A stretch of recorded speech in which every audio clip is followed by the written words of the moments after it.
What are the commonalities among leaders who sustain excellence over an extended period of time?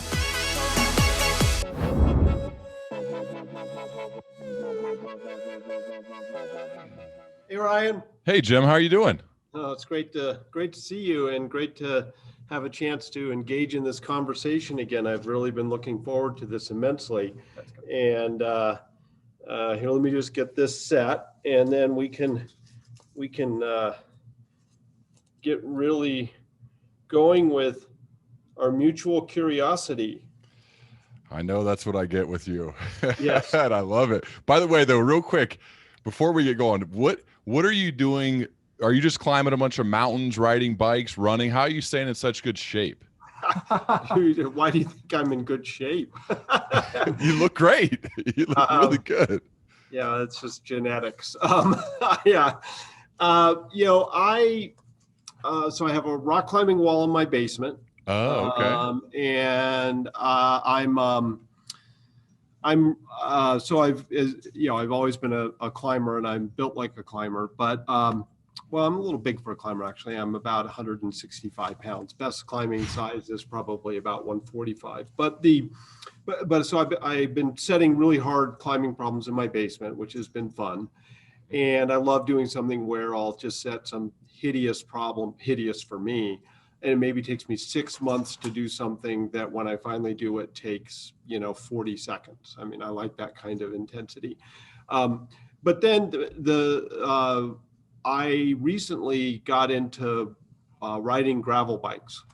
Oh. And gravel bikes are wonderful because you ride on the dirt roads. And my wife has always been a very intense athlete, as you know. And then over the last few years, she's really put more emphasis on the cycling side of it because she can't run anymore. And so she's ridden her bike across the country a couple of times, and ridden across parts of Europe and things like that. And so when gravel biking happened, I sort of started getting back into cycling and joining her. So we have all these great dirt roads out here, and I just love being out on that. So I don't run as much as I used to. It's interesting. I can run hills, but I can't run flats. There's something just, I think. It hurts, or you just get bored, or what is it? Oh, no, I never get bored. I mean, one of the things I love to do is actually when I do go out and run hills, which I was doing more before we started doing the gravel cycling, is I would actually, I love to take one of the mountains around here, one of the local mountains, like Sanitas or Flagstaff or Green Mountain or whatever, which are kind of in our backyard. And the way I really like to do it is to actually have a little timer that is a minute and a half on and then a minute rest, and basically hike fast for the minute and then interval hard for 90 seconds, hike fast for a minute, interval hard for 90 seconds. That is really a fantastic workout, and probably better than just running straight through, actually, because you're really getting the interval effect. Yeah. And no, I don't get suffering's never really boring to me. Well, I thought maybe the running flat was too easy for you, and then you're like, all right, I need to challenge myself a little bit here. Well, it's interesting because I mean, I've never really been a great athlete or anything, but I do enjoy the challenge of different things. And when I was younger, I did a number of marathons, and I was trying to qualify for Boston when the cutoff time was 2:50 for Boston. And oddly, I never made it. I think my best time was 2:53. I kept clocking in between 2:50 and 2:55 and never quite hitting the 2:50 mark back when that's what it took to do it. So but what I found running the marathon is that a flat course was the hardest, because it's, well, one, you're going to be running. I would have had to been running somewhere between 6 and 6:20 a mile for most of the marathon, but because you're using the same muscles over and over, right? So a rolling course, when you go uphill, you're going to engage your quads or your hamstrings different. But on flat, if you run a 26-mile marathon, like I blew up in Chicago. Chicago's a very flat course. And it's the only marathon I totally blew up in. I completely exploded around 17 miles. And I think part of it was warm and humid and so forth. But the other is it was all flat. And so, and the tiredness, it's the specific muscle fibers, right? And, they've actually, I remember back when I was learning about this stuff and studying Dr. David Costel's work and stuff like that, that if you took like slices and pictures of the muscles of after somebody'd run a hard marathon, I mean, the muscle cells are like exploded. They're like damaged for a period of time. And if you're using the same one over and over and over again for 26 miles, well, So I wouldn't describe myself as particularly an athlete or particularly fit. I live with an Ironman champion. So helps. It kind of rubs off on you a little bit. Yeah. Well, what it means is that I will never be the athlete in the house. That's smart. That's what my dad, I'll tell you, Jim, real quick. My dad, he had a couple sons who got college scholarships, and one of them played and won a Super Bowl in the NFL. Yeah. And he did not have a really an athletic career at all. And he goes back to his high school reunion, 25 or 30 or whatever. And his friends go, wait a second, how did this happen? And he goes, you got to marry right, guys. Yeah, that's exactly right. All the credit to my mom, right? Yeah. So you got to marry right? You got to, yeah. So now, Ryan, were you a competitive athlete? Yeah, so I played quarterback in college, then I played briefly. So my younger brother played in the NFL for 11 years. And was he a defensive player? Yeah, he played linebacker in the NFL, and he played with the Packers. I played quarterback, and so I graduated from Ohio University in the Mid-American Conference. And then after college, I played in the Arena Football League for a couple of years, which is great for quarterbacks because I don't know if you've seen arena football, but you just throw every play. Yeah. So it's really fun, but it's like minor league baseball. Mm-hmm. You don't really make enough money. I mean, you make enough money to live, and that's about it. So at some point, you got to make the call. Am I going to get called up to the big time or not? And in my case, the not happened after a couple of years where it's like, it's probably not going to happen, but it was fun. I loved it. I mean, and it's the foundation of really my life. So I would say it means a lot to me. I still obviously am a big fan and know the meanings of the coaches and the impact that athletics had on me. It's really everything. Well, and it's I'm curious about this. So what was your playing size and weight? My height was the same, 6'1".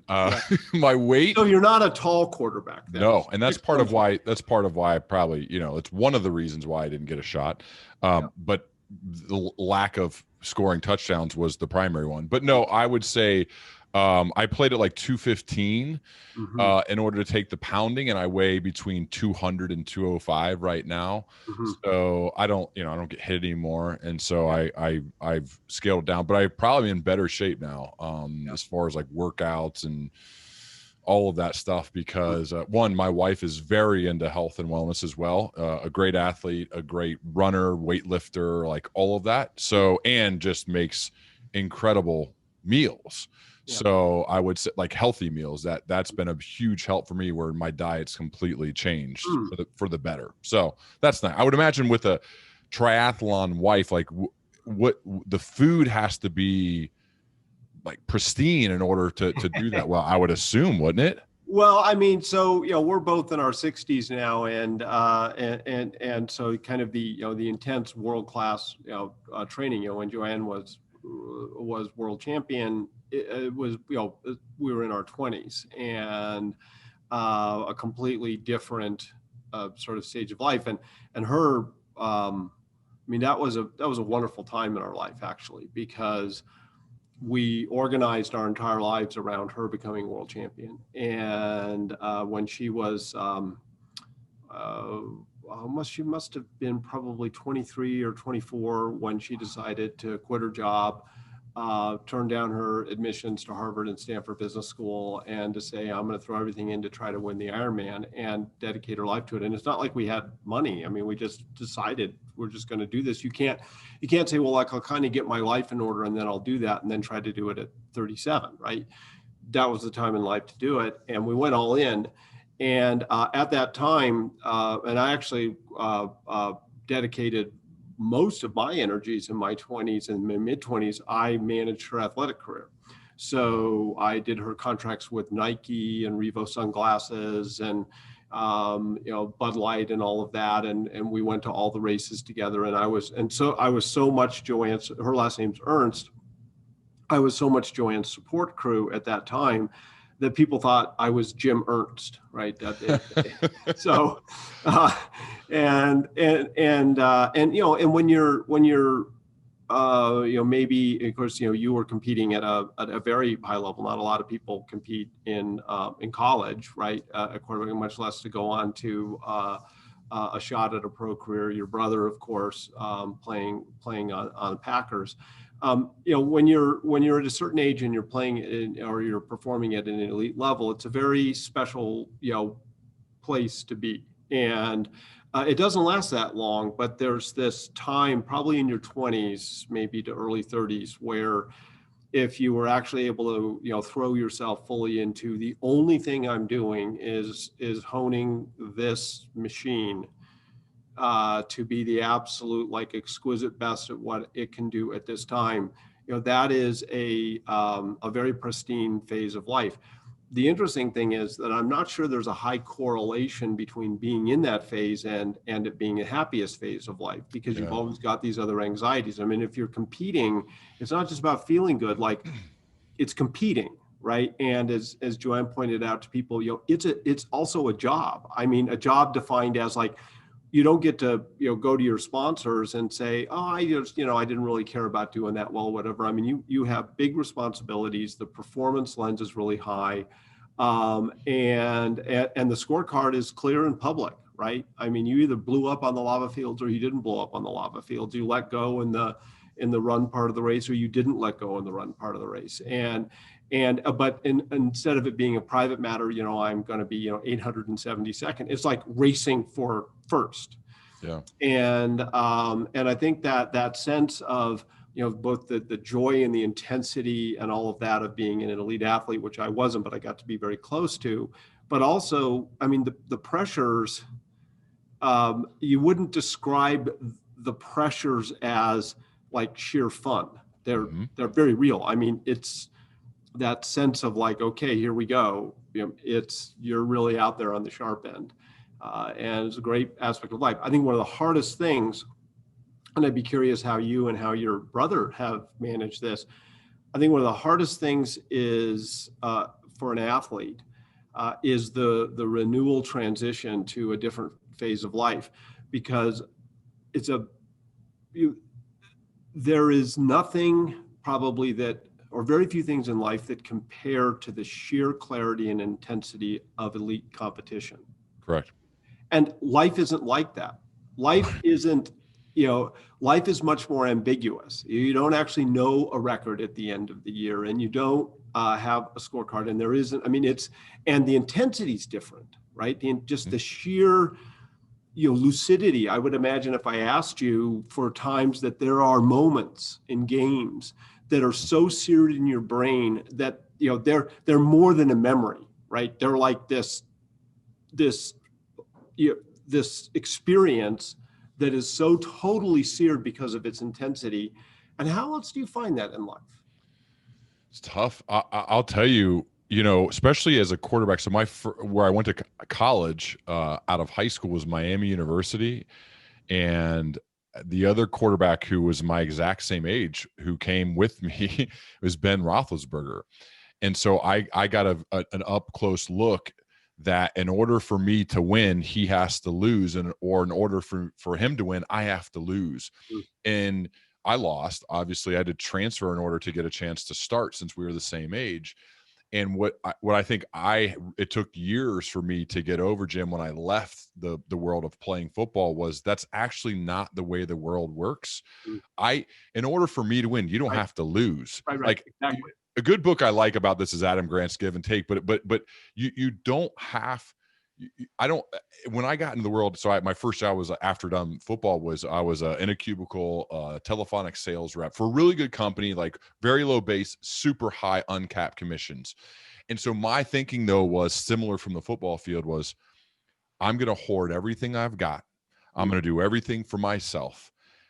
I don't care about anybody, because it was still in my mind, the only way for me to win is if you lose. And that's bad. Like, that is not life. And it took years to grow out of that. And I did well, like individually, but I didn't become like an actual leader and a manager of a team until I had to grow out of that. I had to learn that that's not how it works. In fact, there is plenty for all of us to prosper and learn and get better from. And so I think that took me I think football left me with so many incredible things like resilience and work ethic and preparation, all these incredible characteristics. But one bad one was that life was kind of black and white, win or lose. And that's not life. It's not like that. Like for you, it doesn't hurt you at all to lift up other authors, other people in the space. In fact, I think it only helps you if we all kind of look to try to help one another. I found in my experience, we all do better when we try to do that, like honestly, with authenticity, as opposed to saying like, I got to crush everybody in my path. Yeah. You know, so true. I have some, as we begin to roll into this, okay. I have a few questions for you, if it'd be all right to begin. So I knew you were going to do this, and I just love it. But this is the only part I'm nervous for, because I'm like, wonder what Jim's going to ask. He's the only guest who asks me questions, but I know he's going to do it because that's how he is. That's who I am. I love it. I love it. Yeah. Anyway, I'll do my best. Okay. Yeah. So we'll be this. So Dave, are we ready to roll here? Okay, great. So should we shift to let's just go. We'll roll into it. Let's just go. Yeah. Yeah. Great. And the reason I do that, Ryan, is just because sometimes I'm like, I don't ever want to feel like rude when I'm looking down or making a note or whatever. And audio, I find to be, these are about conversations. Yes. And great teaching moments through great conversations. And I don't want to slip into like kind of a presenting mode. I want to be in a conversing mode, right? So anyways, here's my, so this question just occurred to me as you were talking. And I'm curious, how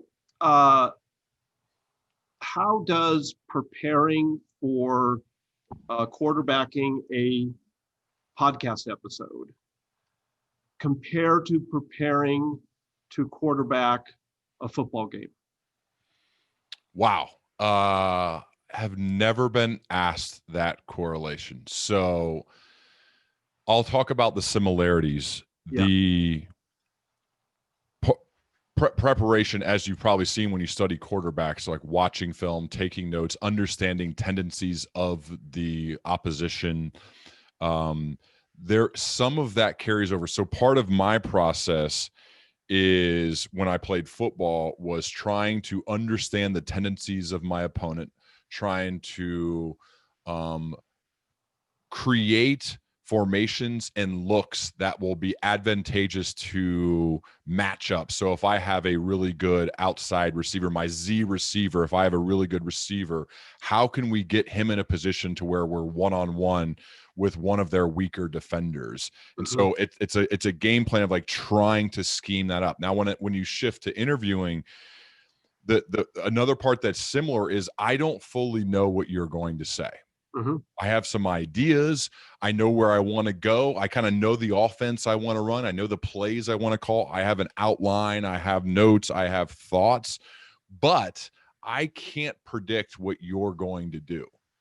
I don't fully know. Just like I can study a defense and have some ideas of what they're going to do based on our looks, I'm not certain of that. So the similarity there is uncertainty in both interviewing on a podcast and playing quarterback. And I'm trying to, in football for sure, trying to minimize that uncertainty. In the podcasting world, I'm not always striving for that, because that's where some of the magic and the fun is. Like, I didn't know you're going to ask this, and this is fun. Like, this is where the magic happens. So there are definitely similar process. I learned the value, I will say, Jim, of preparation from the legendary Bob Gregg and Ron Ullery, my two of my coaches in high school that I was so I mean, lucky to play for. It. Like, when you talk about who luck, which with you, and we'll talk about Bill here in a second, I mean, the greatest who luck of my life, outside of obviously my mom and my dad, are Ron Ullery and Bob Gregg, because they taught me the value. They modeled that behavior as some of the leaders that you study, and some of the ways that you behave, and your wife Joanne with trying to run a triathlon. That preparation is everything. And it also can be the greatest medicine for fear. When I'm nervous or scared to play a football game, to give a big speech in front of a crowd, to interview Jim Collins, one of the greatest medicines for me, at least, is my prep. So I think that's where a lot of the similarities arise. So and when you would be preparing for a football game, and I'm curious if it carries over here to preparing for quarterbacking a conversation, which is in many ways what you're doing. Would you usually know your opening plays, right? So, Lombardi would have, like, we're gonna run the sweep somewhere in the first 3 plays. Like, we just do that. But do you have, when you prepare, you say, okay, I know what probably in my first series, what my plays are going to be? Would you tend to go into a game knowing, even though the game's going to unfold, what the first 3 or 4 plays are going to be? Yeah, we started scripting plays my freshman year in high school. Yeah. And we'd have them we'd get the sheet of paper the morning of the game, so we'd have an idea. And the reason for those plays and the formations is we're trying to get an understanding of how the defense is going to defend our looks, our different formations, so that we can get information for later on in the game. So we're going to do a lot of different looks, a lot of different formations, different plays. Now, if though we wind up behind schedule, so behind schedule would be like 3rd and long, we might have to go off the script if we don't have a good 3rd and long play. Similar to quarterbacking a conversation, like, I know we've already started, but I know when it's my turn, when you're finally going to let me ask the questions, I know where I'm going to go first. But I have a general sense of other places. But really, it depends on how you answer my first kind of official question that then will determine kind of some of the paths that we're going to take. But there's a lot of different options for us here, I think, based upon what you say there. And in your case, by the way, I had 2 different opening plays I wanted to go with, and said, I'll decide in the moment. And I think I know what I've decided, but I'm not sure yet. Okay, that's interesting. And it's interesting because when I prepare for, say, when I'm quarterbacking a conversation, it's a different kind. When people come to my lab in Boulder, and let's say there's an executive team here, or maybe a gathering of 20 CEOs around the table that we've created here in my management lab space, my job is to be very Socratic, and I never really give people answers. I try to really push them with the right questions, and the way that I've thought of it is I'm preparing for it like I'm an NFL coach. That what I have is I have a play sheet, and and I know, I mean, like, I've researched all the players in the room. I've researched the company in great depth, and I know certain things that I know they're going to need to get to. I know at some point I'm going to need to get to challenge them on X, and I know my opening questions, right? I know. And I've actually got certain openings that I use very repeatedly, just like, the Packers sweep. Here comes Jerry Kramer, number 64, pulling out his guard, and you're going to know it's going to happen. And they're like, we're even going to even know it's happening, but we're still going to run it because it gets our rhythm going. And so, and I think of it as I've got, when I watch a coach on the sideline, they're always looking at their sheet as the game is unfolding. And I actually picture it very similar. You prep, so that you don't have to be rote. And there's this really interesting mixture of, okay, I've got for me, the plays are questions. And, and there are different kinds of questions that are different kinds of plays. And I go in, okay, I know the opening 2 or 3. Okay, that's like my first series. But then, like you say, then the game starts, right? And then it's like, okay, I've got this set of things and touchstones, and then something really surprising happens, right?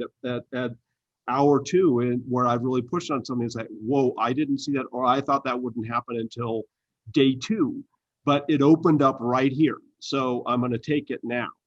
And what I found interesting is I truly think of it as, like preparing as an NFL coach. And what I found very interesting about it, and that's why I'm fascinated by your prep kind of analogy between these two, or sort of putting them together, is that, you would think that high levels of prep, it's like I'm planning for what I'm going to do.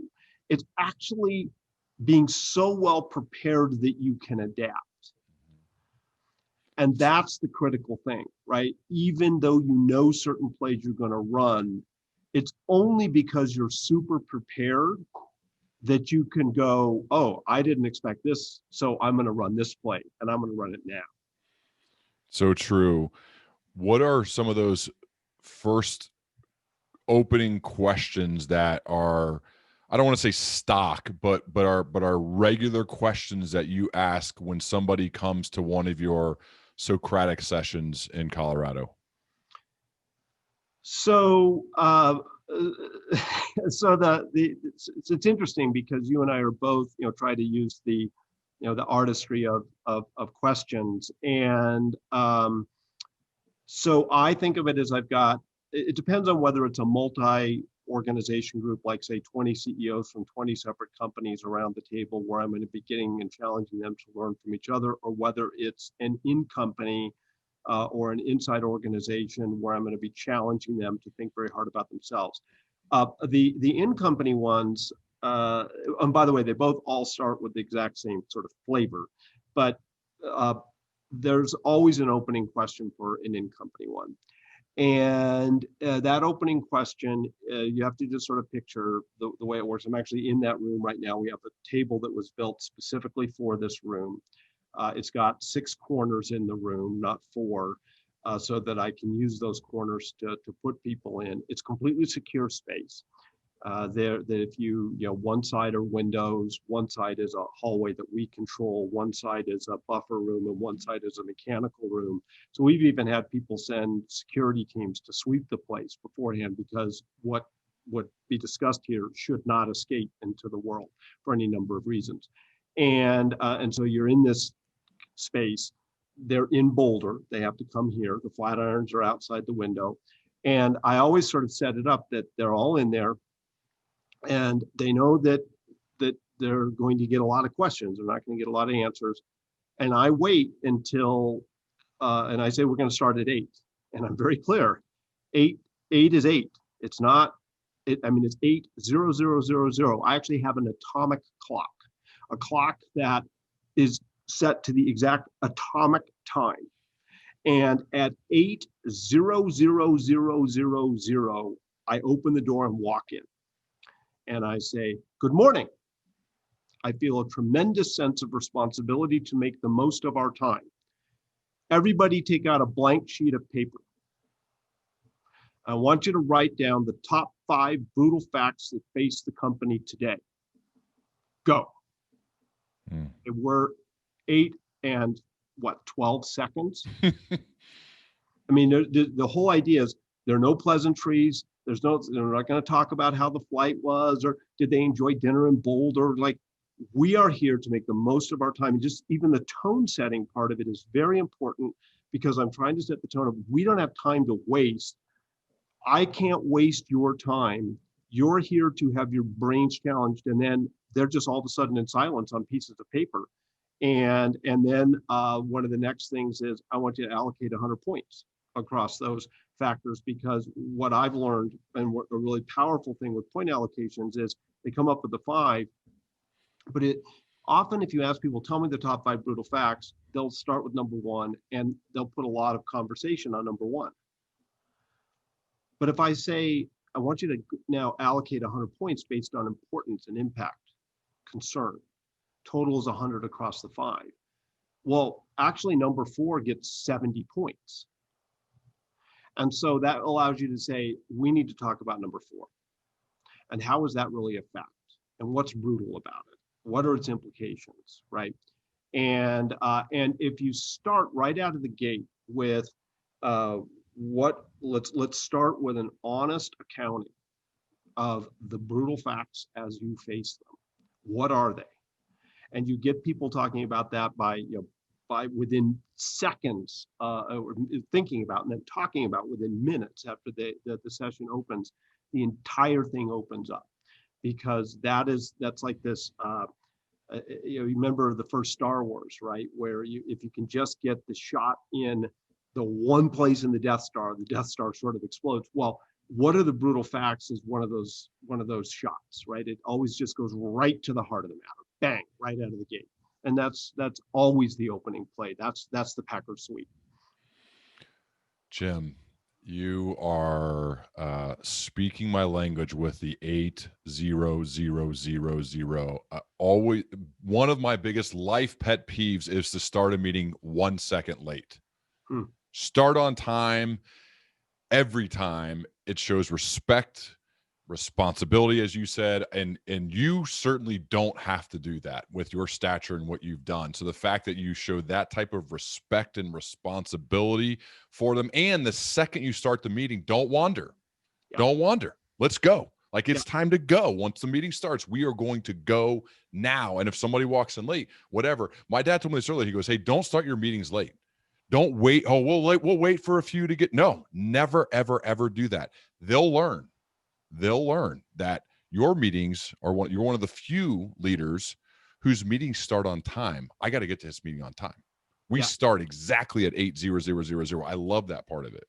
Well, and you used a really key word there, Ryan, which is respect. Yeah. And there is respect. Preparation is respect.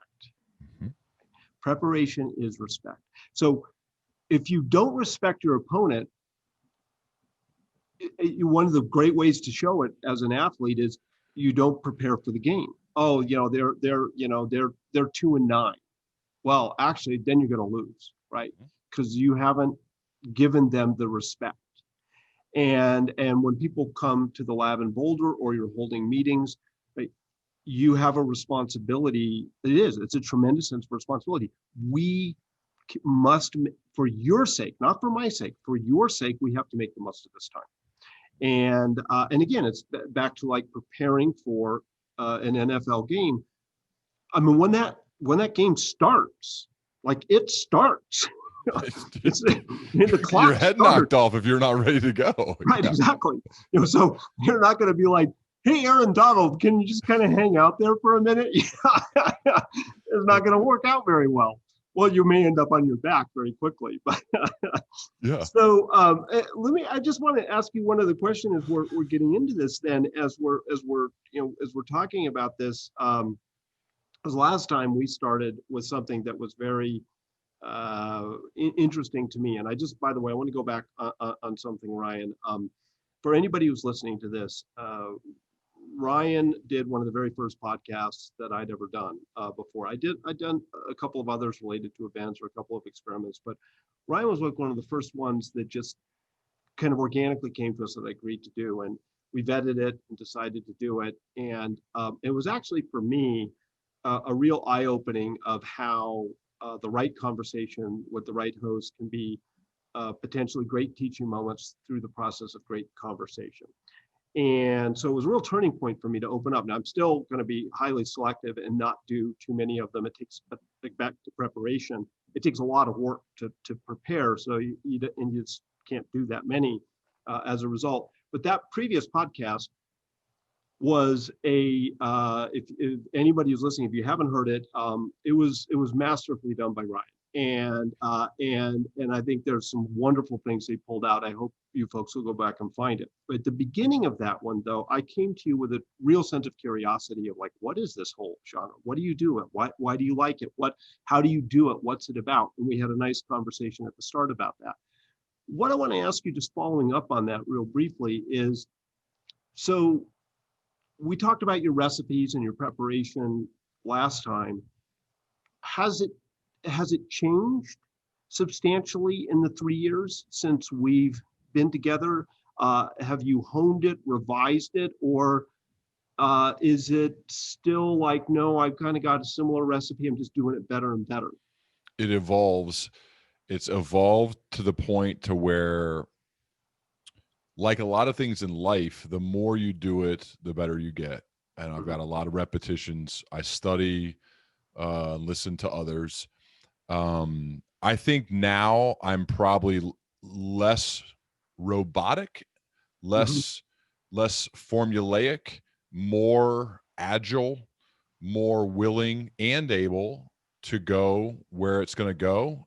This one is being like pretty meta, but this is an example of it, since we haven't covered anything that I've written down. Well, we'll get to that in a moment. No, I love it. The one thing I did remind myself, by the way, your team is the best, Mel. And I mean, I just had great pre-calls. So I got to tell you, Jim, like, it means a lot to me. Like, you're one of my heroes. To hear you say those kind words means a lot. I'm okay saying that because good to great, changed my life. And so the fact that you appreciated it was episode 216 for those. I get asked all the time at keynotes, what's your favorite? And 216 comes up all the time. It's Jim Collins. So I would just say I just become a little bit more agile. I've started talking more because I try to be coachable. I try to listen to feedback from people that I really respect. And I would say the overwhelming feedback I've gotten from longtime listeners, from people I look up to, from, people I love that care about me, is we like it when you talk more, meaning when you share your perspective, you share your point of view. You've talked to 400 people now.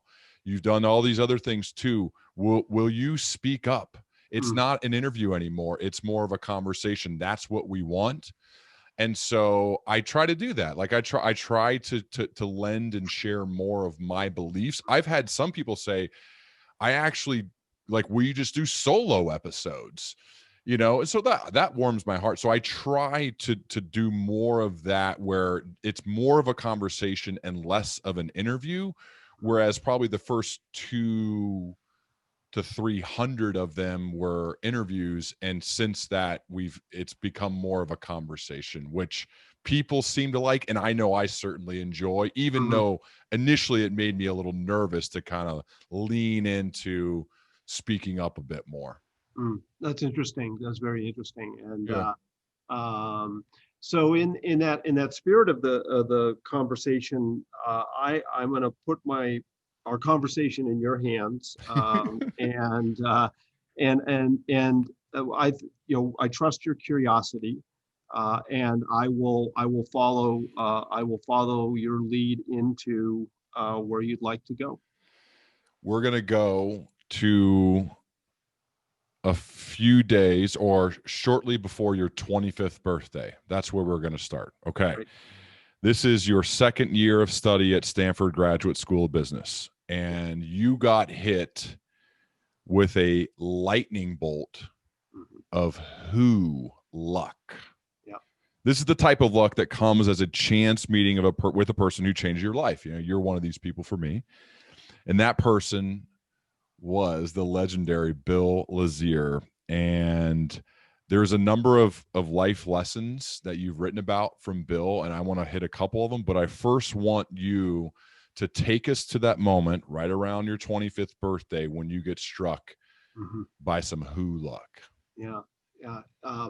So I was in my second year at the Stanford Business School, and there was a course that you have courses there where you have really popular professors and popular courses, and then some that are lesser known.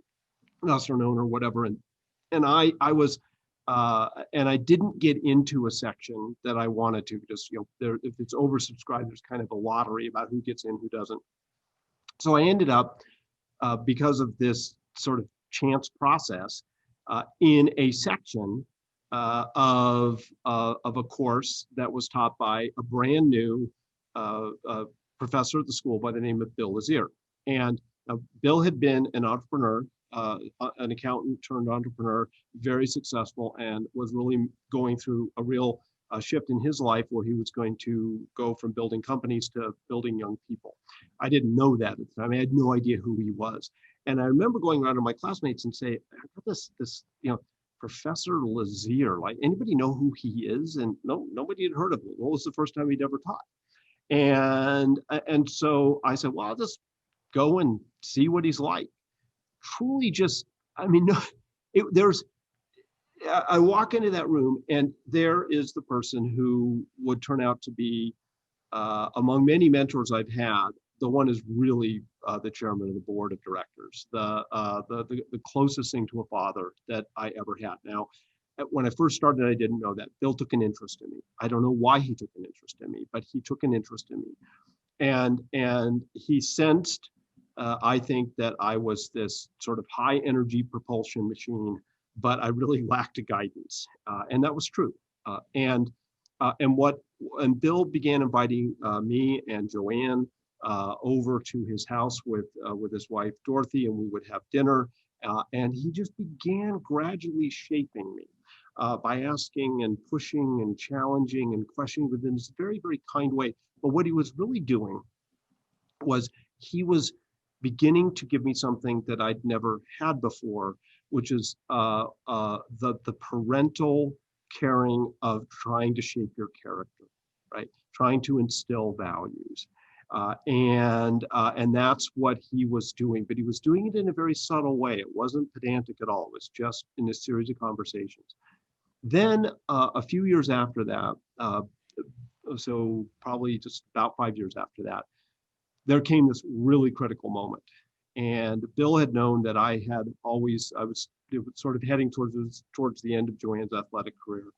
And I was coming up on age 30, and Bill knew that I had this interest in potentially teaching and maybe researching and studying things. And I had a real interest in entrepreneurship and small business and so on and so forth. And then there was another stroke of luck.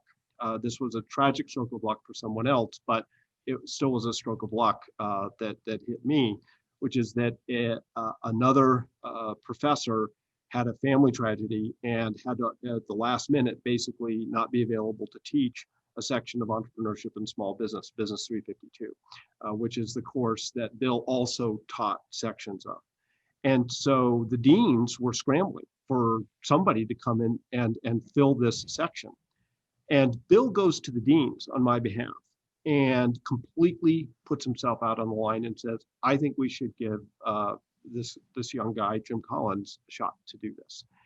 And the deans, I think, were quite skeptical, but Bill basically just said, I'll take all the risk, I'll take all the responsibility. I will hope him, I'll make sure he doesn't mess up too much. And they really kind of didn't have any choice. I mean, the analogy I've always had is, in my mind, is you're this young pitcher way down in the minor leagues, and you happen to be standing there in Yankee Stadium, and for whatever reason, the bus carrying all the pitchers, ends up, stuck and can't make it to the game, and the game's about to start, and you're just kind of standing there, and somebody says to you, hey, why don't you let him pitch and put him out on the mound? But then Bill comes, basically, essentially, helps me understand this is your shot, right? And you get these moments in life. And what you do now is going to, and how well you do now is going to make this huge difference potentially in your life. So if you go out there and you throw a really good game, like, you might get to pitch again in Yankee Stadium. And I ended up, pitching in the Yankee Stadium there for 7 seasons. And that became where, Built to Last was done, and Beyond Entrepreneurship was done, and then the launch out of that and everything that's happened since. And so this mentor did so many things for me, but one is shaping me as a person, shaping me in my values, setting a standard for what character was about. And then the second was when it came time to bet big, he bet big on me, and he believed in me, and he trusted me. And I think the big kind of part of it was his trust that I don't know what gave him the trust in this, but he trusted me with really, in the end, his reputation, because he'd gone to bat for me. And he had this sense that I would take that as I can't let him down, right? This is huge. It's not just an opportunity; it is a massive burden of responsibility. I've got to make good on it, right? I have to make good on it, and that became the turning point and the inflection. Everything that's happened since, Hmm. every book, every piece of research, this conversation, everything, none of it would have happened. None of it would have happened had it not been for this tremendous mentor that stepped in on my behalf at the right stages of my life.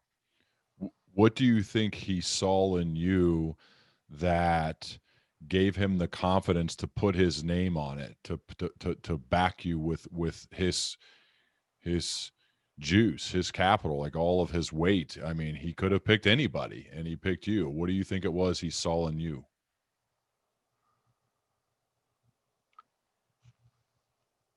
I've often wished I could ask him that. Bill died in 2004, which is part of why uh,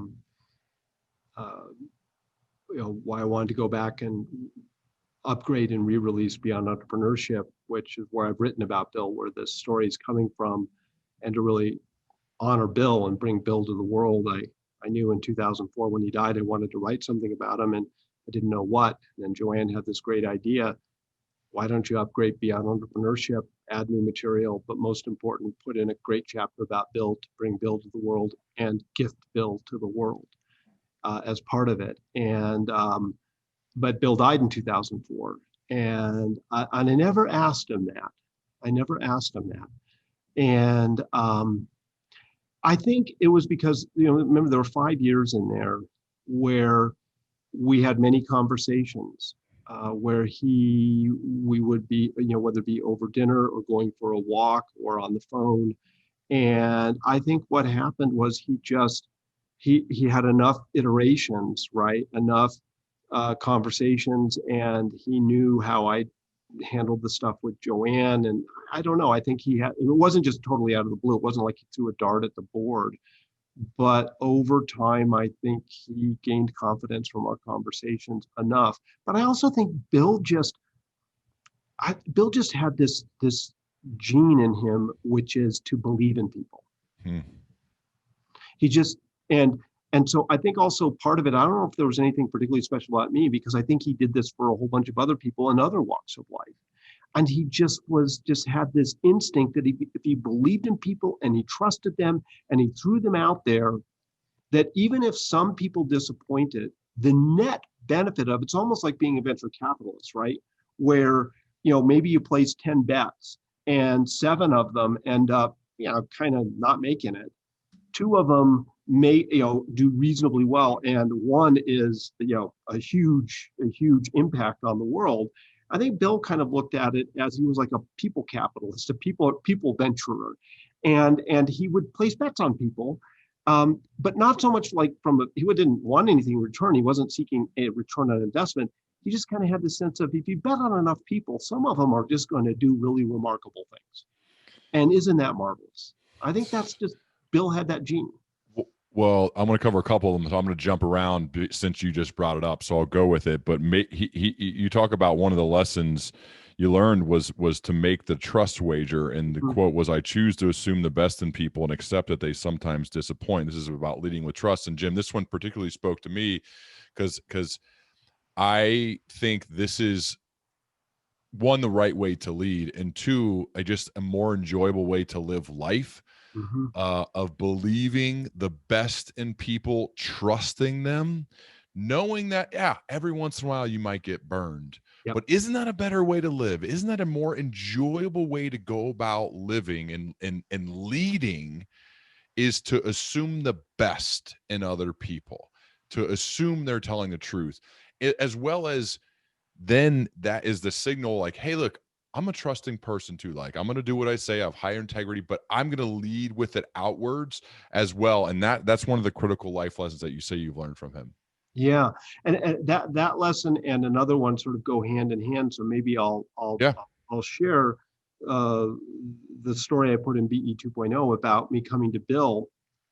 So in our last conversation that you and I had, I shared the story of leaving Stanford and placing a big bet, and Peter Drucker so kindly saying to go focus on being useful, and but it was still very scary and on out on our own.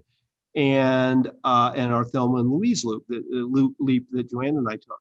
And but what's interesting is when I left the kind of reasonably comfortable and nice environment of a place like the Stanford campus, you kind of go out into the regular world, and I was shocked and stunned to discover that there were people who behaved in ways that I experienced as highly untrustworthy. I mean, they abused my trust. And I was initially just really destabilized by this. I was just stunned by it.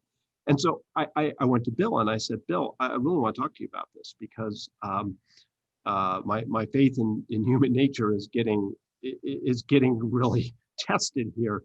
But you seem to always trust people, and I'm really struggling because what I'm finding is people are not always trustworthy. So how do I deal with this?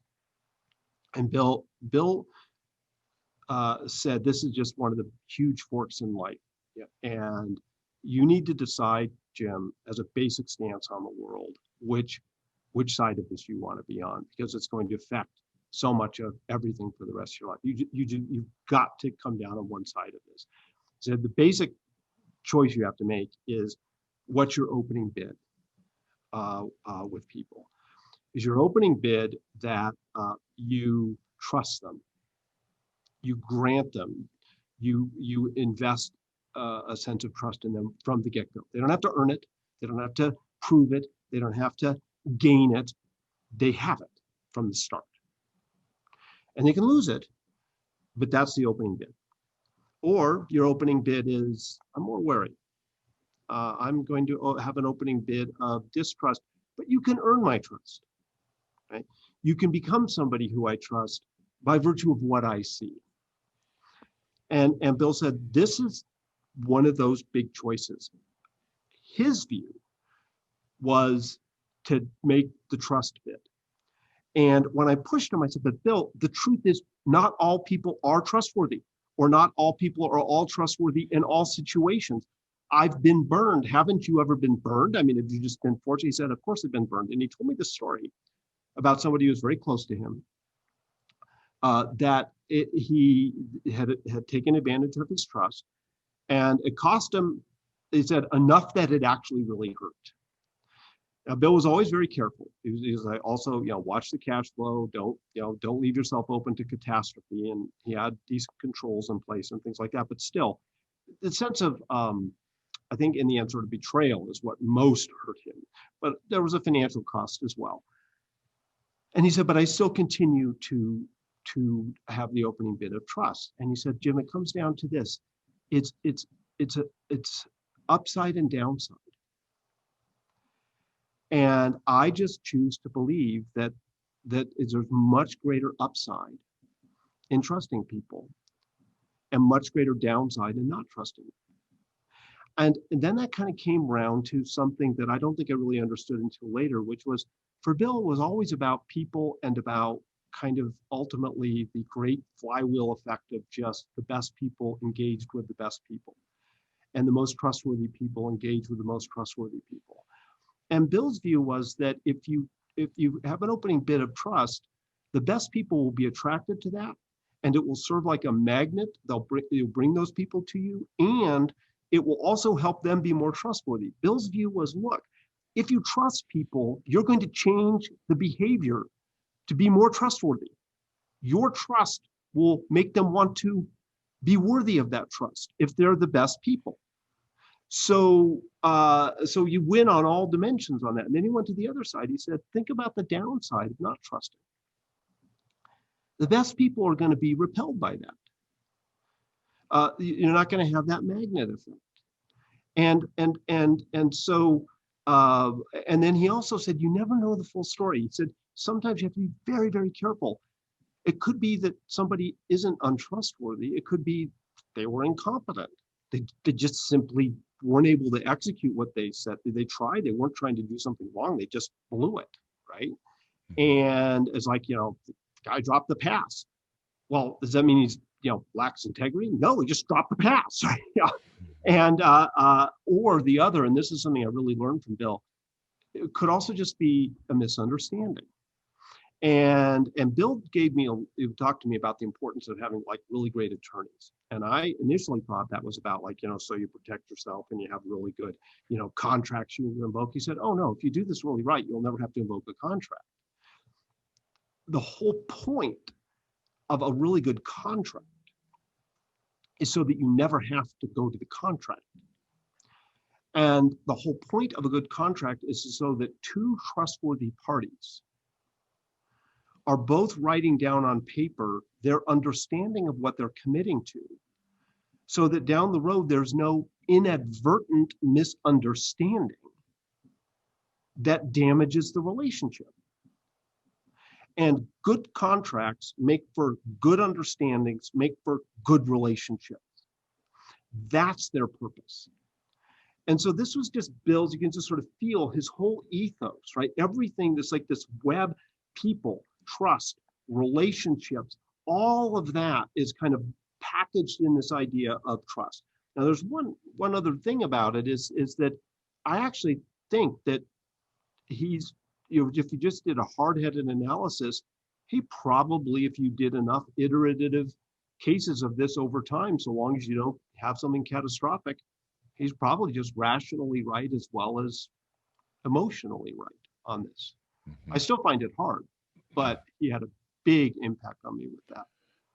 Which leads to the relationship part of life can be a series of transactions, or you can build relationships. Transactions can give you some success, but relationships make for a great life. Mm-hmm. And I would, and one of the questions you pose is, how do you know if you have a great relationship? And that's if you were to ask each person in the relationship who benefits more from it, both would answer, I do.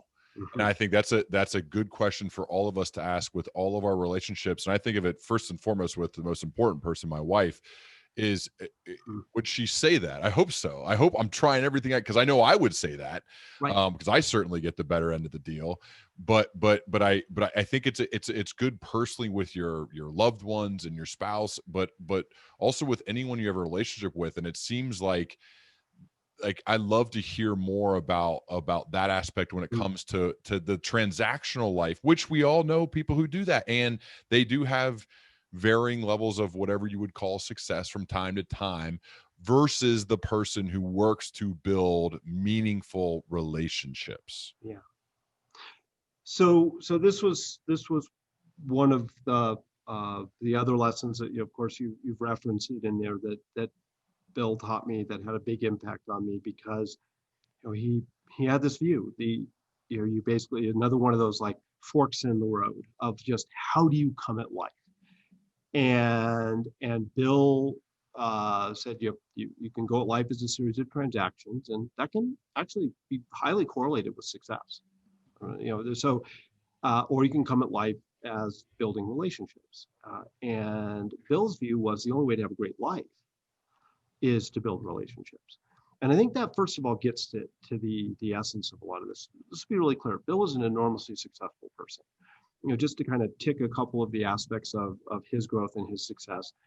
He was about to be a partner at an elite accounting firm, and then quit just before he got partner because he was afraid that if he got partner, he wouldn't do his entrepreneurial dream. And so he left, did his Thelma and Louise, did his own businesses. They are all still private today, still ticking along years and years later, became a very successful entrepreneur. Then really got interested in developing young people, returns to Stanford to teach. And by the end of his life, he served as the first ever inaugural holder of the Nancy and Charles Munger Chair for the study of business and law at the Stanford Law School. I mean, and he was so impactful there that after he passed away, when they created the Munger Residence Center, the courtyard is called the Lazier Courtyard. And he also was chair of the board of trustees of Grinnell. He had been on multiple boards. I mean, if you sort of looked at it and said, is this, if you, the arc of what's in the success curve of Bill's life, you would say, you know, tick, tick, tick, tick, tick, tick, tick on almost every dimension. But that's not how Bill looked at life. Bill looked at life as not a series of successes, but as a constant compounding set of relationships. And everything he did went back and if I think about, you know, what are my deepest core values that I got from Bill, relationships, and that you can come at every situation as, is this a relationship or a transaction? How do I make it a relationship situation? And Bill's, it really is true. I would ask him that question about what makes a great relationship. And he said the thing about, you ask each person independently, they both would say, I benefit the most. And I thought that was insane because I thought, man, I'm the one that hugely benefited from Bill. And Bill's like, yeah, but you see, I would answer that I benefit more. And so, yeah, and our relationship, Bill died in 2004. Our relationship's still alive. Bill's alive right here in this conversation. Mm-hmm. I still have a relationship with Bill. I want to build to the world, right? That's because of this incredible relationship. There's no transactions, it's relationship. And so where that's really affected, though, in a lot of ways is when you can take it into, say, in our little operation here, the Good to Great project, which kind of exists to support me doing my creative work and so on and so forth. We think about relationships in everything we do. And as you know, we say no to the vast number of things that people ask us to do or ask me to do. But there's kind of two ways to do that. You can say no in a way that's transactional, or you can say no in a way that achieves what we call the prime directive. And we have a thing we call it's, I suppose, taken from Star Trek, but to me it's this prime directive, which is we have this sort of uber responsibility, which is no matter what answer somebody gets, and in most cases it has to be no, they have to walk away with an enhanced sense of relationship to us and to the work and to the ideas that enhance no matter what answer they get. And that's what we call the prime directive. And there are lots of ways to achieve that. So if it's just a series of transactions, you're processing yes, no, oh, this is a good one to do, whatever. But if you're thinking about it, it is every single situation is a relationship from the beginning, and the relationship should be enhanced by the time we're done with the conversation, even if it's a no, which it usually is. How do we accomplish that? And that I learned from Bill.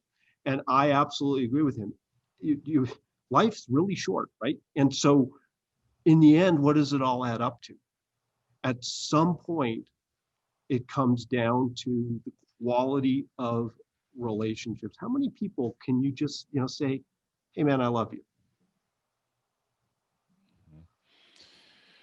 Speaking of that, Bill created a generosity flywheel. Mm-hmm. And part of how he did that, and how I know you are the same, is you think of the mantra, never stifle a generous impulse. And so one day I want to go to another moment.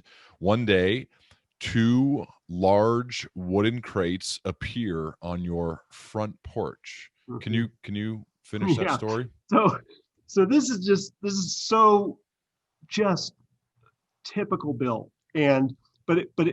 It's so, Joanne and I, we didn't come from we came from about as far away from wealthy families as you could get. I mean, I lived in a basement at one point that was just cold, and we had a Christmas rock because we couldn't afford to have a Christmas tree and such. So, just even sort of having even a bottle of wine, no matter how expensive, would be a real treat for Joanne and I as we were getting started.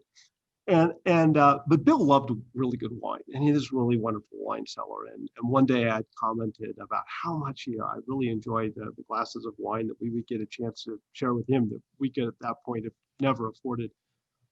And so shortly after that comment, or somewhere down the road, these two crates show up. I'm like, what is this? And I opened it up, and it's these two crates of, really exquisite wine. We're talking French Bordeaux's and really great Cabernets, and just really good wine. Like, you almost feel bad opening one of them. And we have this little tiny standing rack that we built down in our basement. Like, we can't even fit all the wine bottles in. And so I called Bill. I said, what's the deal with this? And he said, Dorothy and I were having an inventory problem, meaning we don't have enough space for the wine in our cellar. And he had a huge cellar, so I don't know if he had these. We were having an inventory problem, and I was wondering if maybe you could help me out by taking some of this off my hands. And so he had this way of, he was just generous by nature, but he had this way of exercising his generosity as if you're doing him a favor by accepting his generosity. And I always remember this line. It actually is a line that comes from Bill Hewlett, who's probably the most well-known business person that reminded me of Bill, and countenance and flavor and so forth. And Bill Hewlett always had this line that he believed people never stifle a generous impulse. And that is a great mantra for living. Right? You're sitting there, you're trying to decide, I wonder if this person's doing a wonderful job. Is it time to maybe raise their salary and recognition? Or, gosh, there's all these different places in your life, but just like, if you have a generous impulse, never stifle a generous impulse. It's so good, man. I could cover all the Bill stuff. There's a few other things outside of that I want to hit if you like. Please. Okay. Actually, another one is an interaction with a different person, a different leader, a leader that probably more people have heard of than Bill. Although I love what you were doing to get his name out there, because the latest book, Beyond Entrepreneurship 2.0, which his name is equal in size to yours on the cover of that book, it's so good. It is. My dad came over and he saw it the other day, and he's just like, man, you got another one? I go, look at the title, look at the author of that one. He's like, whoa, Jim. And I just said, it's so good. It is just, it's so well written and well told. Not surprising, obviously. But anyway, October 2007, you get a phone call, and on the other end of the phone call, it's Steve Jobs. Mm-hmm. He has this idea of creating Apple University. And you, because you're you, of course, say, instead of him, asking you questions, you immediately flip it and ask him questions like you do to everybody, including me. You said, what did you first build upon to emerge from the darkness? What gave you hope? Because people forget that there was some really rough time. Steve got fired from Apple at one point, Mm-hmm. a company he founded.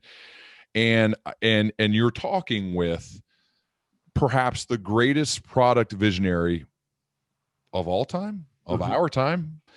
And so obviously you're expecting him to talk about the operating systems or the Macintosh computer or other product ideas. And yet he doesn't. What did he talk about? So it was actually it was very interesting for me to hear this. And of course, he was always ultimately going to, go to the great products. And in the end, he wanted to create a great company that would create great products and would be able to do so long after he was there. And what he was thinking very much about is, the ultimate product would be Apple Computer Company itself. Right. And that would be the ultimate iPod, the ultimate iPhone, if we could get that right, and so that it could continue to take on. And of course, so far, it really has. But so he called me about this, and I was asking him questions. But what I was so struck by was, first thing he started talking about was people. And I knew that he had, from our research, I knew that he had also, shored up the cost structures and all that. Because you got to remember what it was like in 1997. 1997, Apple was on really on the verge of irrelevance and perhaps losing its independence, maybe even death. It probably wasn't going to die. It probably would have been bought by somebody, but they'd even tried to sell themselves to other companies and hadn't succeeded. And then came this moment when, after years in the wilderness, Apple needed a new operating system, and it turned out Next, which was this other company that he'd been working on, happened to have the right kind of operating system, and so he got to come back into Apple to bring the operating system, but he kind of came in as the operating system, if you will, and got to revitalize Apple. But people, you need to remember, Apple. Most people thought Apple was just no longer going to be relevant in the world. I mean, it was in late stage 4 of the 5 stages of decline. And if you go to stage 5, you never come back. And he starts talking about people. And the first thing he started talking about was, well, I had to find the people who still believed in the magic, still believed in the original sort of vision of what this place was really all about. And the image I had was sort of a Star Wars image of like the scattered Jedi, right? And the Empire was out there doing its Empire thing, but you find the Jedi and you pull them out of the woodwork, and around those core people would become the way to reignite and reestablish the spark of Apple. And of course, then, he did great products and so forth, but all those products we associate with the later stages of Apple, the iPod, the iPhone, the iPad, all of those came years later. I mean, they weren't into the 2000s, right? A decade later, I think, for the iPhone, after Steve came back. And the reason I start that chapter there, which is a chapter on some of the things I've learned about how to do the first 2 principle, is that even somebody that we so associate with the what, the product, the iPhone, the iPad, the Mac, his first was who. And this idea that if I get the right who's, that's the only way in the long run we're going to get the best what's. And if even Steve Jobs is that way, it's sort of almost Uber makes the point about it's still first who. And one of the things you do when you work with companies is ask them about metrics that they track. Mm-hmm. And then even prioritize those metrics. And this is one area where you do have an answer. Mm-hmm. And there's one metric that towers above them all, beyond sales and profitability and cash flow or product innovation. There's one. And that one metric is the percentage of key seats on the bus filled with the right people for those seats. Yeah. When you're talking about metrics and the metric that towers above them all, I'd love to hear you expand on that. I have a follow-up about, sometimes when we need to make changes, because that's part of this too. And it's the hard, not always fun part when you have to make changes, whether it's firing somebody or what. So that part I thought really stood out to me when we're looking at the metrics, that this is the one to really think about first.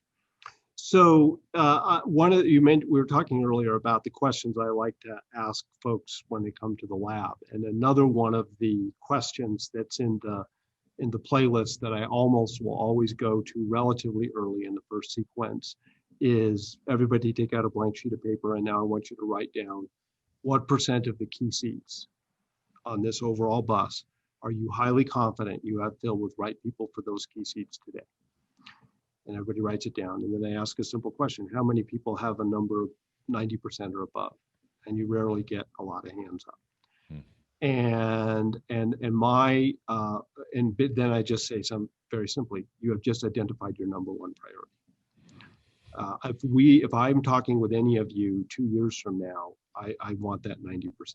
Like, I'm sorry. And if we ended our session here, if we ended our time together here, like that would be like, I'd be fine. If you did that and nothing else, I'd be fine, because everything starts there.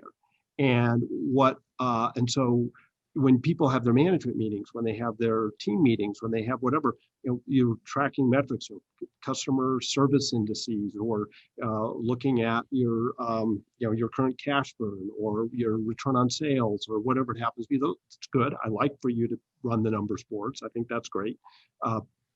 But the number one metric is, and it should start every conversation, is where are we on right people in key seats? And now I want to be really clear, this is the key seats.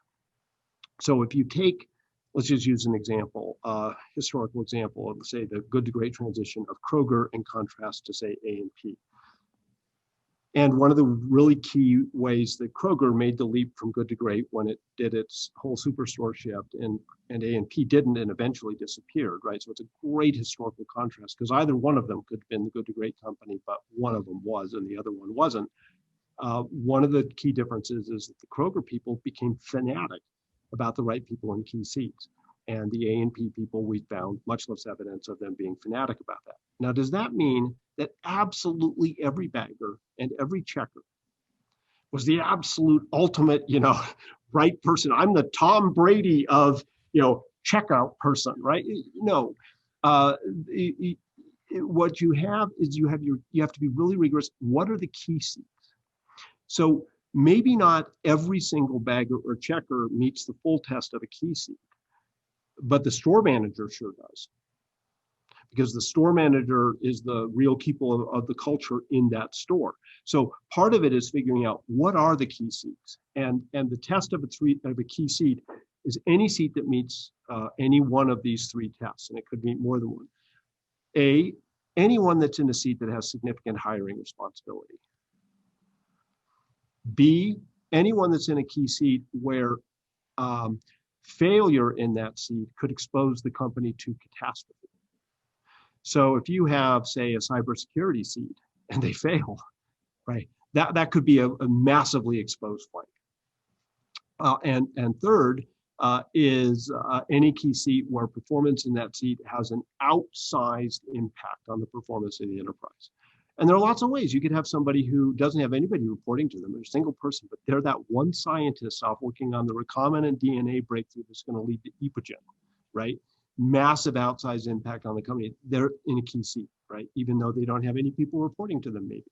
They're just that one crucial scientist.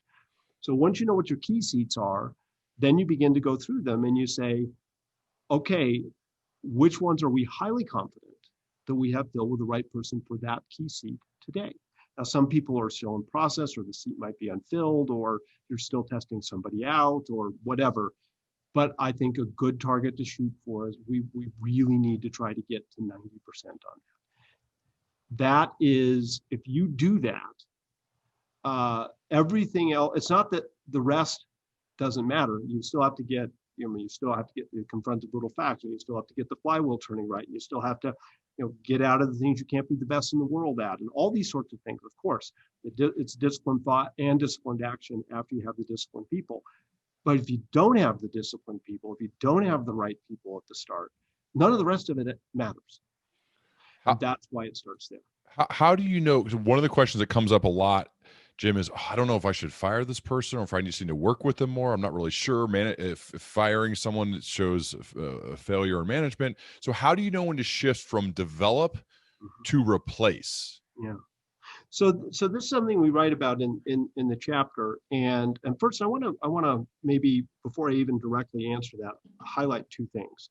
The first is, it's a phrase that goes all the way back to good to great. And I know you and I, for different relationships to that work, have deep emotional relationship to good to great. And in Good to Great, there's a line, because that's the book where the research led to the idea of first who, right? We found that those two companies from good to great first focused on who, then focused on what. That's where the idea came from. Then in BE 2.0, I wanted to sort of expand on that idea, particularly for small, mid-sized company leaders and so forth. But there's a key phrase in Good to Great, which is be rigorous, not ruthless. And back to the idea of relationships. Just because somebody might not make it on the bus doesn't mean you don't have a relationship with them. And if somebody leaves the bus, or you ask them to leave the bus, or whatever, that may be a very rigorous decision to get to the right people, 90% key seat filled with the right people, but they're people. And one of the things that has always concerned me about the who principle when we wrote it is that people might skip over that idea. It's a tremendous burden of responsibility. If you brought somebody on the bus and you put them in the wrong seat and you made a hiring decision, that's on you. And therefore, it is up to you to handle it in a way that is not ruthless, that is of concern for the person, and in such a way that, always ask yourself, could you call this person on their birthday every year for the rest of your lives, and would they welcome the call? I mean, would they maybe even thank you for helping them get on with their lives? And that brings me to the second point. One of the concepts in about how do you sort of fitting with a key seat. One of the concepts in Good to Great is the hedgehog concept. And the hedgehog concept is, the three circles of, focusing on one or a few big things that meet the test of we're incredibly passionate about it. We can be the best in the world at it. And it really drives our economic engine. And you do more things that fit those three circles and fewer things that don't fit those three circles, and begin to build flywheel momentum. There's the personal hedgehog. The personal hedgehog is the same idea, but translated to an individual, which is, the first circle is about, am I doing something I'm passionate about and love to do? Second circle is not best in the world, but am I doing something for which I am encoded? I am wired for. And the difference on this is so critical. I thought I was going to be a mathematician because I went off to college. I majored in mathematical sciences, and I was very good at math. But then I met those people who are genetically encoded for math. And it's kind of like being an athlete where you're good, and then you see what someone else does and you say, I'm really good, but that person is wired for that. And that's not my hedgehog. No matter how good I am on it, I'm not made for it. So finding those things that when you do them, you feel like, I'm cut for this. I'm really made for this. I'm wired for this. I'm encoded for this. That's the second circle. And the third circle is you can get paid to do it. You're doing something useful enough in the world that a company will pay you to do it, or you can build a business around it, or however you can have an economic engine that allow you to pursue your goals. And then you have your personal hedgehog. I think one of the great successes in life is when you have people in seats on the bus that fit with their personal hedgehog.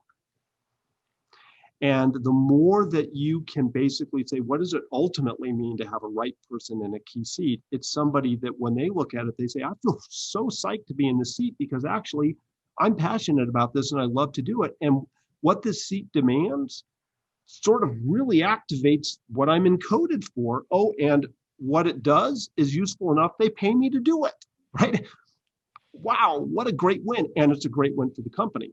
And then if sometimes the conversation with somebody leaving the company is, this just isn't your hedgehog. And I've had people call me who weren't in their hedgehog, who I'm in touch with. I'll call them on their birthday. As I had a conversation just this last year with somebody who's just like, one of the best things that ever happened was that you said this wasn't my hedgehog. I found my hedgehog. I am so happy doing what is really my hedgehog, and is just absolutely thriving and making a huge difference in the world. And so that's really, in the end, what you want to get to. So let me pause right there, because there were these other elements of that, of like, kind of what sorts of tests, or how would you think about it? Are there any generic aspects of right people in key seats, et cetera? But I thought maybe those two very human aspects of it might be worth touching on. You also have some questions you ask, right? To try to determine between, are we in develop or are we in replace mode, right? Like what's a question or two you could to get that started in your own mind, because like you're really a Socratic style teacher of a coach. So what are some questions people could use for themselves if they're like, oh, I don't know what to do here. Should I fire him? Do I just try to help him? What should I do? Well, and also, by the way, you always have to ask, one of the questions is, do I have a bus problem or do I have a seat problem? So it could be that you have a wonderful right person on the bus, and but you have them in the wrong seat. Mm-hmm. And one of the most wonderful things that you can experience as a leader or a builder or a manager is you saw that. And you recognize that. Now, hopefully it's harder in a small, this is why one of the things that makes running a smaller company a lot harder. You just have fewer key seats and fewer shots on goal of being able to say, this is a great person, but they're not in a seat that really fits with them, to be able to move them to a seat where they're really going to thrive and flourish. Or maybe the seat's scaled much faster than the person has scaled, which happens in growing companies a lot. They were the right person in that seat, but then the demands of the seat grew at 4x and they only grew at 2x, right? And now you have to sort of find a way to slice the dime into the seat. A couple of the other questions that I find very useful. Now, I want to be really clear. I put these questions in Beyond Entrepreneurship 2.0. There's 7 questions in there. We don't need to go through all of them. I'll give you a taste of them, but I want to be really clear about something. Again, back to rigorous, not ruthless. It's judgment and it's people. And so it's not like, oh, I've answered 4 of the 7, so now I have my answer, right? It's, these are meant to have you think in a very rigorous way rather than here's a flow chart or I can do a diagnostic tool or something like that. It's human judgment with compassion. One of the questions that I always like to think about is, what is the person's relationship to the window and the mirror? And there are people who are, when things go well, they're really good at pointing out the window to give credit to other people and to give credit to things that help them and tailwinds that were at their back for how things went well, the humility side of it. And when things go badly, even if it was a bunch of stuff that was out of their control, their natural instinct is to stand in front of the mirror and say, I'm still responsible for this. There are things I can do to grow from this. What did I not see that in the future I maybe could better see? What kinds of mechanisms could I build that would indicate that whatever, right? Or systems I should have in place, or timelines I should build, or whatever. Like, I'm looking in the mirror. It didn't go well. I'm not blaming anyone else. And then there are other folks who are the opposite. When things go badly, it's somehow always out there, pointing out the window, right? Oh, well, the economy wasn't good enough, or these people let me down, or the FedEx didn't arrive on time, or whatever it happens to be, right? But it's pointing out the window.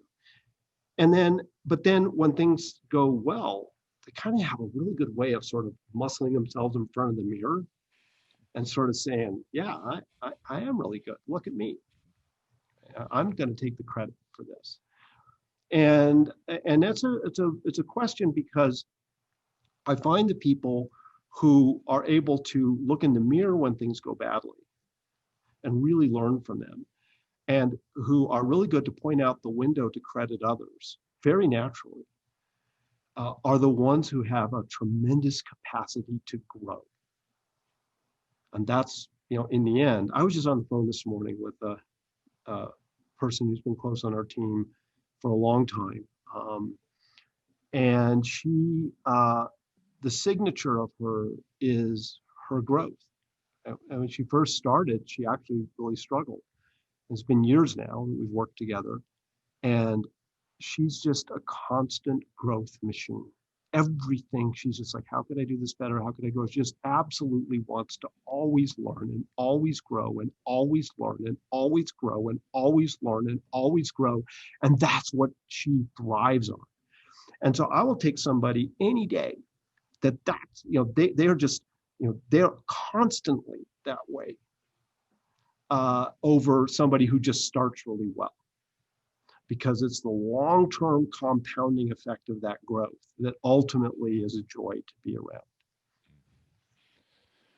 around. Jim, I love to close with a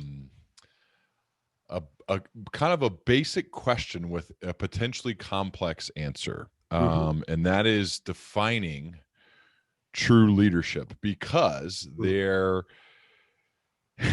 are business leaders who may be listening, that think they are leading when in fact they're simply exercising power. Yep. And they might discover to their horror that no one would follow them if they had no power. And so you've said true leadership only exists if people follow when they would otherwise have the freedom to not follow. And I want this to be a mirror moment for people of you kind of sharing more about what exactly is leadership. What's true leadership versus just a title, a position, or power? Yeah. So let's this is a great one to spend a bit of time on, and I think we should play with it a little bit before we close, because it's uh, been a journey for me to understand more and more about this. So let's begin first of all with a great leader, Wendy Kopp, who founded Teach for America and now Teach for All. Wendy is one of the greatest leaders that I've ever known. And she's a true level 5 leader.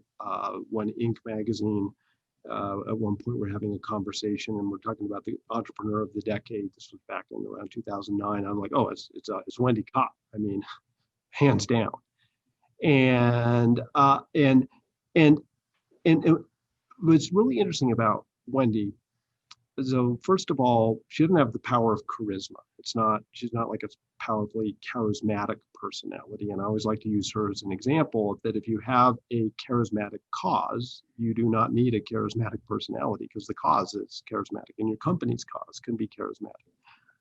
And I had this privilege to serve a 2-year appointment as the class of 1951 chair for the study of leadership at the United States Military Academy at West Point. And it was a phenomenal experience for me, because I went there, first it was finally a chance for me to be able to do something in a very direct way that I cared very deeply about, which is somewhere in my life, I needed a way to directly serve my country. And so to be asked to come in and spend time with the cadets at West Point was a marvelous gift to me to be able to do that. Not service like theirs, where they have to go out and like lead in really dangerous places, but kind of baby service to them, but still direct service to my country. And then in that role, as the chair for the study of leadership, but within the world's greatest leadership institution that I know of, there are probably, Annapolis is one of them, like our military academies are some of the great leadership development institutions in the world. And as part of that, I would lead Socratic sessions with the cadets. And I would sometimes bring a guest with me to engage and discuss all kinds of topics. And one time I brought Wendy Kopp with me. And it was very interesting because we were in this seminar room, the Eisenhower seminar room at West Point. And it's not a very big room. I mean, it probably seats 30, maybe something like that, around a table. And the cadets were initially having trouble even hearing Wendy because she's just very soft-spoken. But they were really on edge because this is, what she did and how she created this huge flywheel around education, and now it's taking it around the world with extraordinary leadership results. But she doesn't walk in with like, here I am, the great charismatic leaders. She's Wendy.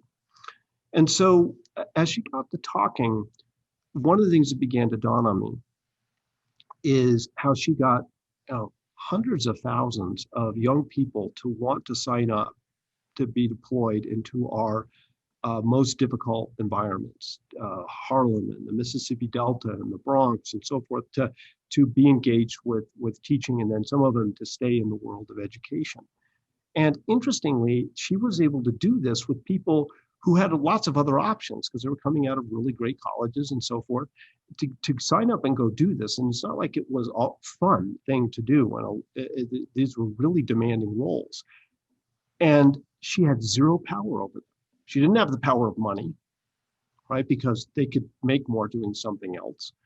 She didn't have like the power of government mandate. She didn't have the power of like being able to tell people to do it.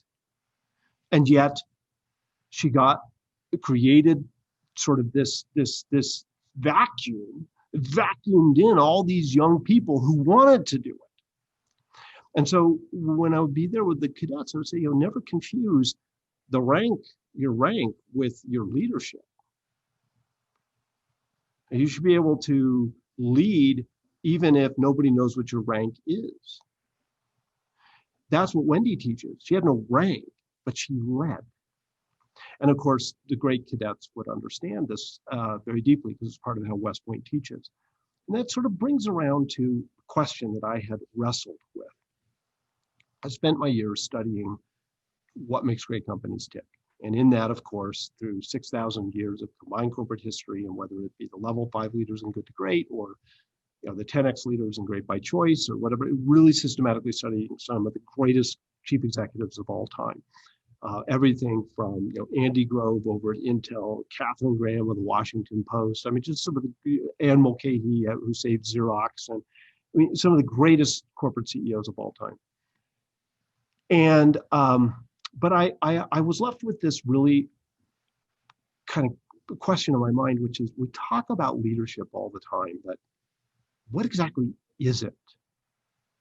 I mean, does the term not really have any meaning to it? Because I don't really know what exactly it is. And so when I went to West Point in the chair for the study of leadership, I thought, well, if I'm in the chair for the study of leadership, I'm going to walk away with a definition and an understanding of what I actually think leadership is. If I can't learn it at West Point, I'm not going to learn it anywhere. Right? It's been in the business of building leaders for over 200 years. What is it? And in my exploration there, I came across the materials of Dwight Eisenhower, General Eisenhower. And in that, I stumbled across the way he thought about what leadership is. And it just, all the tumblers went into place that produced for me something that really fit with all my research, whether it be in the business, social, or social sectors, et cetera, as to what the essence of leadership, what leadership is. Not necessarily level 5 versus level 4, because those are both leaders, but what the essence of what it means to lead. And it's simply this. It's the art of getting people to want to do what must be done. Now, if I have enough power, I can get you to do stuff. But that's just using power. And notice the elements of that definition. One of your first responsibilities as a leader is to see what must be done. And that may come by group discussion, it may come by insight, it may come by whatever, but this sense of this must be done. Someone's got to do something. Someone has got to do something. The second part is, it's not about getting people to do it. It's about, how do you get people to really want to do it? Right? Wendy couldn't go out and make people do 2+ years of really hard teaching. She had to get people to want to do it. And then third, it's an art.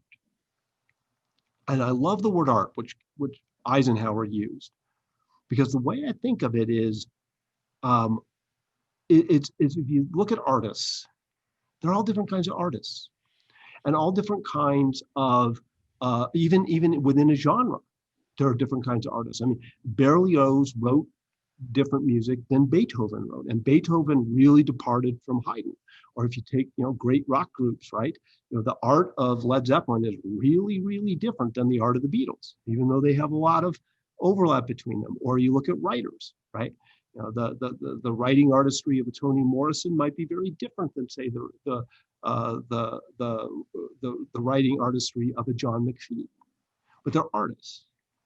And what I came to see is that it's an art where you have to sort of figure out what kind of artist you are. Now, some people in their artistic toolkit is they're really good at giving a speech. The speech is not leadership. It's simply an art form for getting people to want to do what must be done.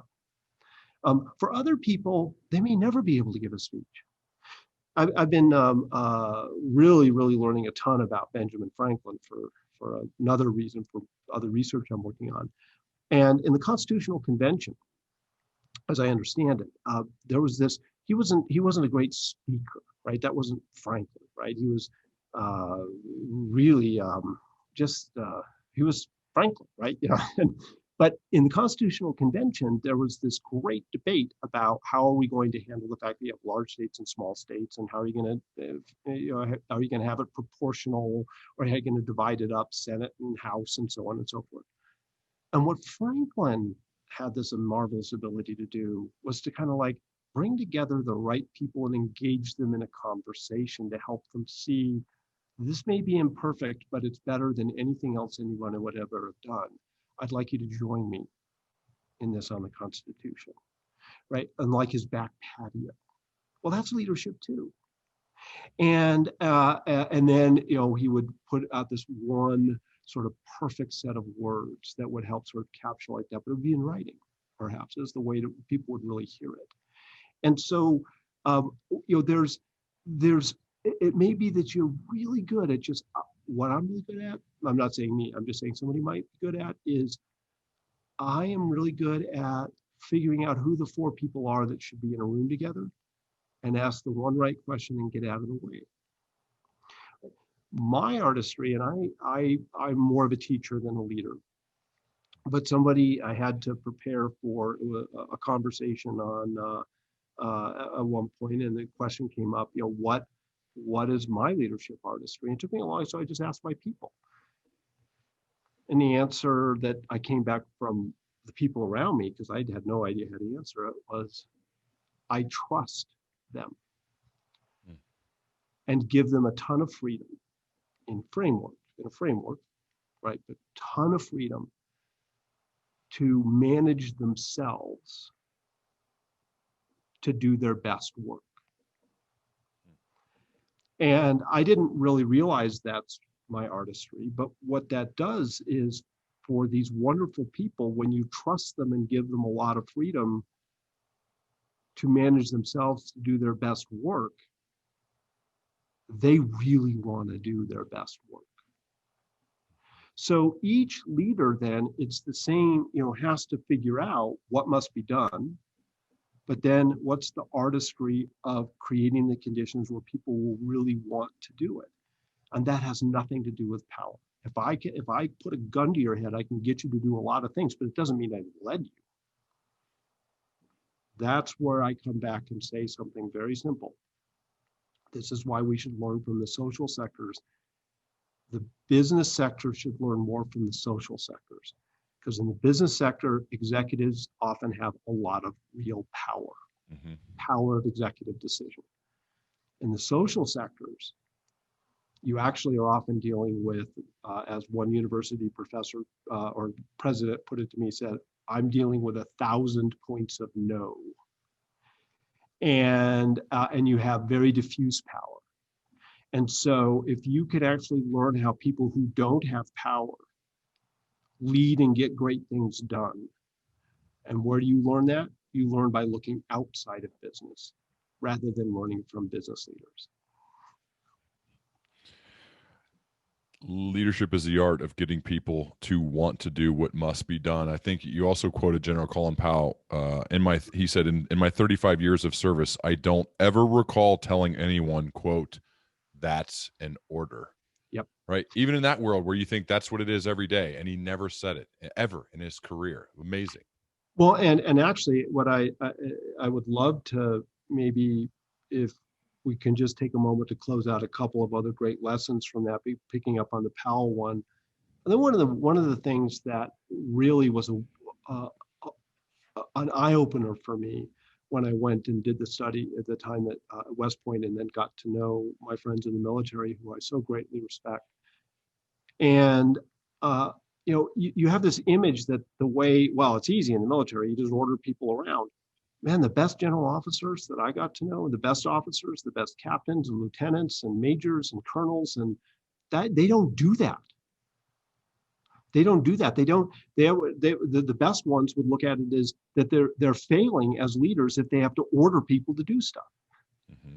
It's more by their style, and so the caricature of that is not what I generally observed amongst the very, very best military officers. But I would love to share one, maybe would be a great closing story, because it's one of the ones I put it in the book, but I think it's one of the great career lessons. Hmm. Do we have time to do it? You have all the time you want, man.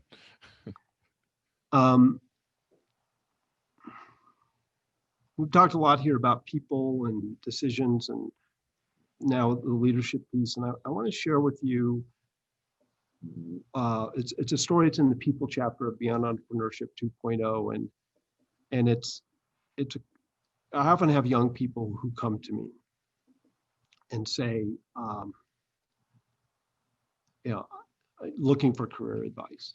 And I've actually kind of come to the conclusion that I usually now want to respond to them and say, if you really want my career advice, you should stop asking that question. And then I tell them about, if I have the opportunity to, I'd like to think about two leaders. One is Anne Mulcahy, who saved Xerox, who was not ever angling to be chief executive of Xerox.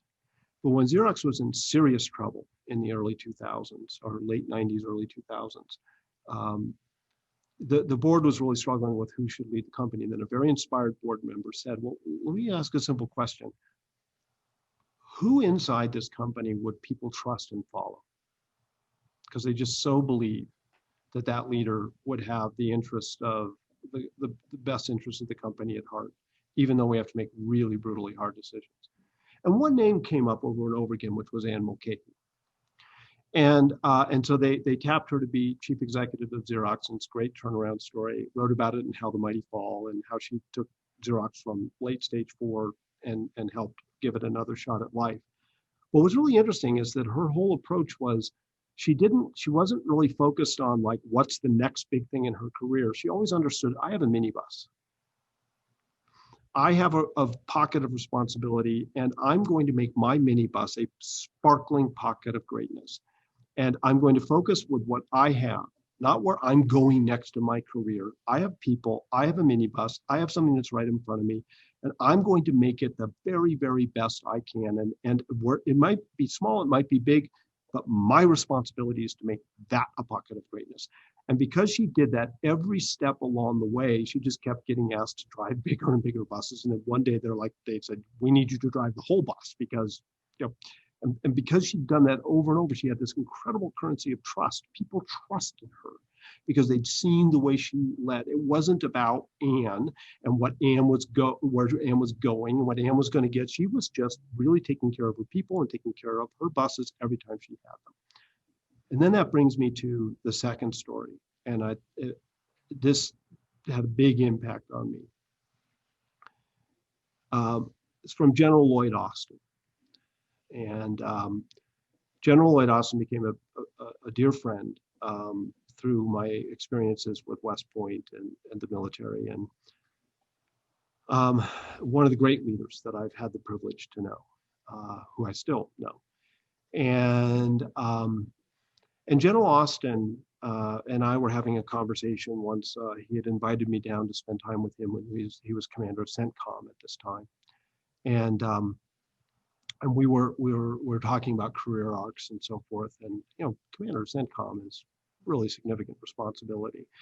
West Point graduate 75, a 4-star general, and as we speak right now, he's the nominee for Secretary of Defense. But I was talking with General Austin, and he told me the story about how, being a few years out of West Point, he began wondering, am I being promoted fast enough? What's my career arc? How am I doing, et cetera? And he said, one day I just sort of woke up and decided that's just not very helpful. And I made this decision. I would instead ask a different question. I would decide, how am I caring for my people? I decided I would not focus on my career. I would focus on taking care of my people. And everything changed. They would not let me fail. And of course, from there, has one of the most remarkable career records that's still not done. And General Austin and Ann Mulcahy, for folks who think about, like, I'm looking for career advice, I'm looking for career guidance, paying attention to what's right in front of you and taking care of your people. Take care of your people, not your career. Take care of the bus you have rather than thinking about, I need to drive a bigger bus. And if you do that, you're more likely to die of indigestion, having too much opportunity for responsibility, than starvation for too little. Wow. Thank you so much, Jim. I mean, that last part reminds me of a mentor in my life who I value so much, named Brian Miller. When he says to me, as he got promoted and promoted and promoted and promoted, I said, how did you do it? How did you do it? He goes, you know what, man? I just always think about how to be excellent at my current job. And when my current job is leading a team, it's all about those people. It's all about them. And so I found that when I focused on them and helping them, I kept getting tapped on the shoulder. And I think it's such good advice of thinking about how to build an awesome career and some incredible relationships along the way, which, by the way, is pretty much all that matters. Mm-hmm. Is if you find yourself in a leadership role and you focus so much of your effort on helping them be successful, it will build a great life and a great career. I know this. I was at my dad's his retirement party. Mm-hmm. They packed this standing room only room. And at the very beginning, the MC said, real quick, can we get a show of hands and maybe stand up for anyone in here who Keith Hawk has directly impacted by through talking, meeting, a lunch, whatever. Hundreds and hundreds of people stood up. It was an emotional moment. And I think that's what it's about, man. Like that's when it's about, like, my focus is on helping others do everything they can to hit and exceed their potential. Like, that's leadership. That's what it's all about. So, Jim, this is just the greatest. I'm so grateful for you and everything you've put out. You've changed my life long before we ever talked. And now we've got to do it 2 times. And I'd certainly love to continue doing it as we both progress, man. Well, I intend to keep progressing, as I like to, as much remind myself as anyone else. I'm 62, but if genes and health permitting, I think of it as I'm 30 years into a 60-year career, so I'm at about the midpoint. And I intend to keep going and moving on to new questions. But I really appreciate you drawing out about Bill and bringing out Beyond Entrepreneurship 2.0, the book we wrote together all those years ago. The very, very first book I ever wrote was with Bill, and the chance to be able to bring Bill to the world, to share his mentorship with all these people. Bill is smiling, because that's in the end what it was ultimately all about, is changing the lives of other people. I highly recommend you get this book. Beyond Entrepreneurship 2.0, B 2.0, BE 2.0, all of the names of the book. It's got multiple names. It's got multiple names. I emailed Mel and asked her, like, which name should we call it? I'm going to call it all the names, but no, it's so good. It's so well done. And I found myself, it's one of those books where you'll just constantly take notes and notes and notes and notes. And that's what it's all about. And so I'm grateful that you put the effort to write it. And put it out there, man, and highly encourage people to get it. It's just not surprising, considering that the Bible's for me was first good to great, and then great by choice, the 10-mile march, like all of it built to last, and this one's right there. So I highly encourage people to get it. And like I said, Jim, I'd certainly want to continue our dialogue as we both progress, man. Very good. Well, you have found your hedgehog.